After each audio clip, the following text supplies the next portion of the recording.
Welcome to Arsenal, where the weapons and war machines of military history come to life. Today we explore the M60 Patton in Desert Storm in 1991 and the crews and opponents who gave it its reputation.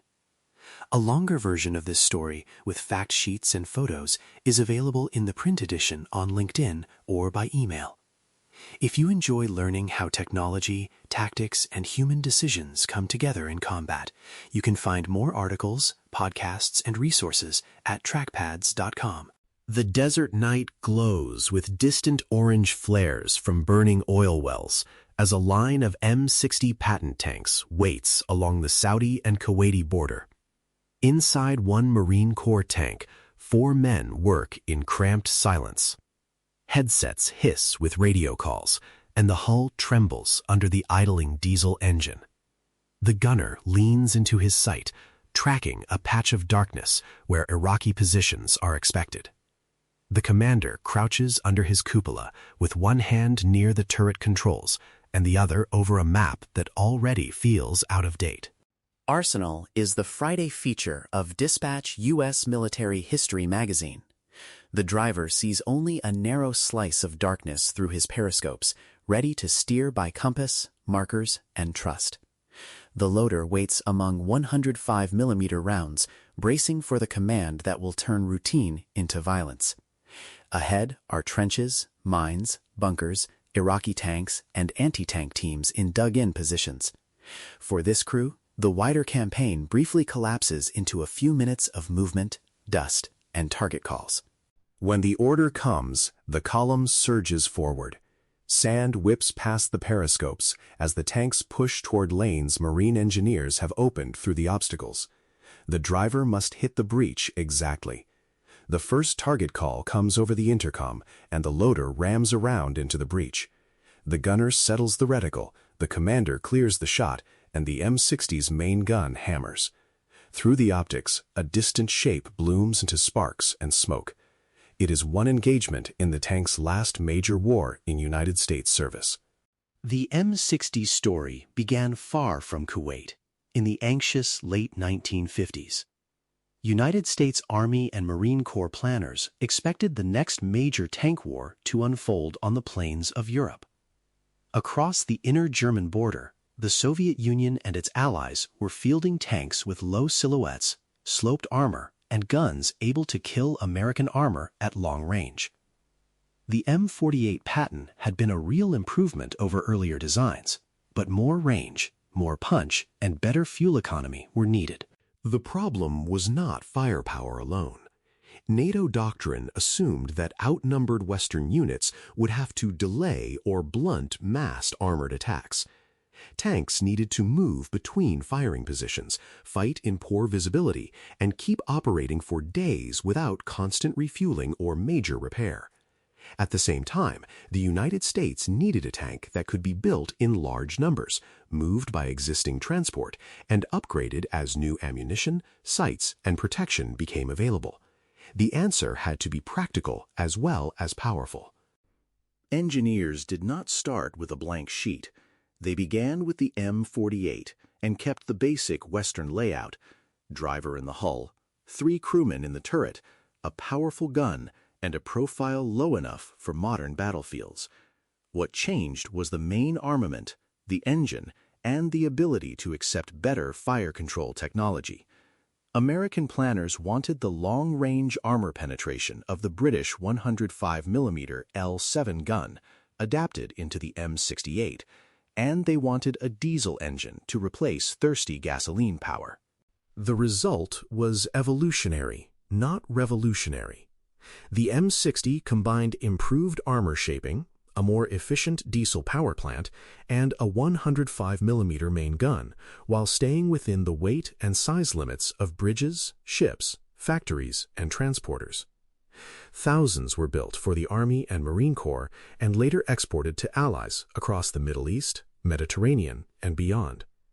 It was solid, upgradable, and familiar enough for crews and maintainers to master, which mattered in a Cold War force built around readiness.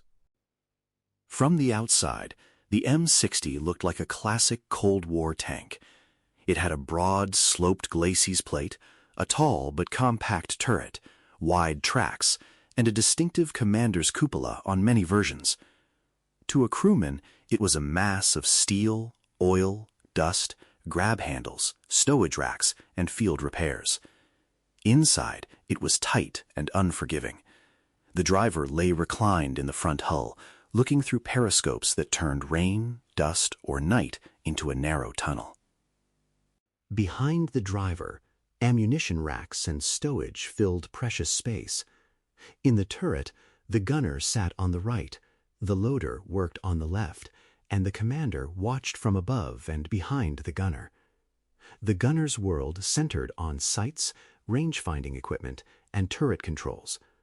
Over time, improved rangefinders and thermal viewers made the tank more capable at night and through smoke or dust. The loader's work was physical, repetitive, and dangerous. Pull the heavy round, orient it, ram it home, and clear the breach for the next shot. The commander's job was to see the fight, manage radios, assign targets, and decide when to expose the tank or move. The diesel engine filled the hull with vibration, heat, and noise, especially in hot climates. Crews relied on intercom systems because shouted words were useless.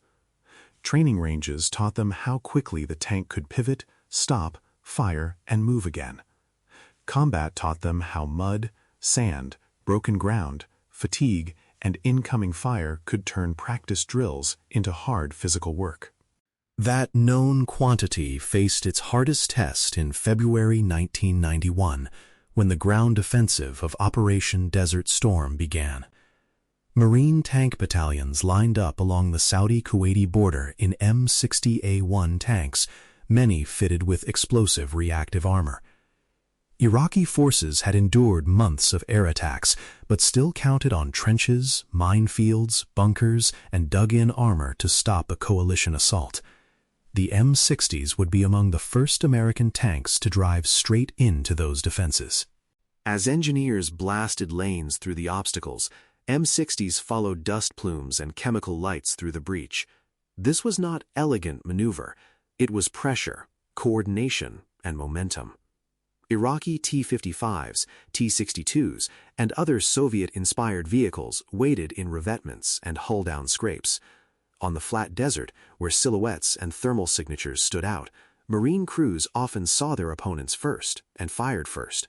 That advantage, combined with training and good gunnery, mattered more than any abstract comparison of tank generations. Features designed for Europe paid off in the Gulf. The 105mm gun could defeat most Iraqi tanks at typical engagement ranges. The diesel engine gave enough endurance to keep the offensive moving. Communications and crew drills practiced for years helped commanders coordinate fire, avoid fratricide, and push through smoke and dust. The fight was not risk-free. Mines broke tracks, anti-tank weapons punished careless exposure, and poor visibility made identification a constant burden. Still, by the ceasefire, Marine M60 units had helped open the road to Kuwait City with surprisingly light losses. For the United States, Desert Storm vindicated the M60's design, while confirming that its frontline days were ending. The Abrams had taken on the Army's deepest armored thrusts, and its armor, digital fire control, and gas turbine power pointed toward the future. The M60 had arrived late to its major American war, but it fought decisively. It showed that a well-handled, upgraded second-generation tank could still deliver real combat power in the right tactical setting. Crews valued the M60 for its ruggedness, straightforward systems, and accurate gun. The 105mm weapon could fire ammunition suited for armor, bunkers, and softer targets. The diesel engine offered better economy and lower fire risk than older gasoline engines. Maintenance teams learned the tank's quirks and appreciated that many components could be reached without tearing the whole vehicle apart. Commanders valued the room for upgrades, including better stabilization, range finding, thermal sights, and add-on armor. The tank's limitations were equally clear. Its tall silhouette made it easier to see and hit than some rivals. Its armor, strong for its era, was not built for the newest long-rod penetrators or advanced anti-tank guided missiles. The older drivetrain and suspension could feel strained when extra armor and equipment added weight. Compared with the Abrams, the M60 was noisier, more physically demanding, and less forgiving. Success depended on tactics, cover, first-shot accuracy, and crews who understood what the tank could and could not survive. The M60 family evolved through several major versions. The original M60 introduced the gun and diesel power plant on a Patton-derived hull. The M60A1 brought a redesigned turret with better internal layout and improved ballistic shaping, becoming the backbone of United States service for years. The M60A2, nicknamed the Starship, tried a low-profile turret and missile-firing gun launcher system, but its complexity limited success. The M60A3 took a more practical path, adding improved fire control, stabilization, and thermal imaging. Allied users added their own chapters.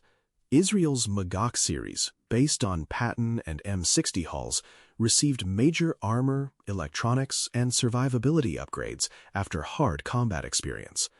Turkey and other users modernized older hulls with digital fire control, new engines, and heavier protection. These variants show why the basic design lasted so long. It had enough strength, space, and simplicity to accept improvement even when threats changed around it. The M60's legacy is visible in training, doctrine, and exports. Generations of tankers learned gunnery, crew coordination, and maintenance on it before moving to newer machines. Overseas, it shaped the armored forces of key allies and influenced their approaches to modernization and reserve forces. Technically, its standardized gun, adaptable fire control architecture, diesel power, and upgrade path helped define expectations for what a main battle tank should provide. Crew coordination was the real center of the tank. The commander had to find targets and keep track of nearby friendly vehicles. The gunner had to convert a short command into a fast, accurate shot. The loader had to keep the gun fed without injuring himself in the cramped turret, and the driver had to put the hull where the commander needed it. When all four worked together, the M60 could still be quick and lethal. When the rhythm broke, the tank's age and limitations showed immediately. Desert conditions added their own punishment. Fine sand worked into filters, optics, tracks, and seals, and heat built up inside the steel hull until every task took more effort. Long moves strained crews and machines before the first shot was fired. Maintenance became a combat function, not a rear area detail, because a tank that missed a movement order might as well have been knocked out. Marine units depended on mechanics, recovery crews, fuelers, and ammunition handlers as much as they depended on the men inside the turrets. The M60's performance in Marine service also showed the value of matching expectations to equipment. It was not asked to do everything an Abrams could do. Instead, crews used training, optics, reactive armor, communications, and disciplined fire control to exploit what the tank still did well. Against many Iraqi vehicles and fixed positions, that was enough. The result was not proof that older tanks should fight forever, but proof that experienced crews using upgraded equipment intelligently can make an aging design dangerous. Export service gave the tank another life after it left American frontline units. Allies used M60s as main battle tanks, reserve vehicles, training platforms, and modernization foundations. Some added new engines, explosive or composite armor packages, digital sights, and improved fire control systems. Others kept them in lower intensity roles, where a reliable gun tank remained useful. Those programs extended the M60 story well beyond the Cold War assumptions that produced it. The family also illustrates how armor doctrine changed. Early Cold War designers still thought in terms of improving the Patton line against Soviet armor.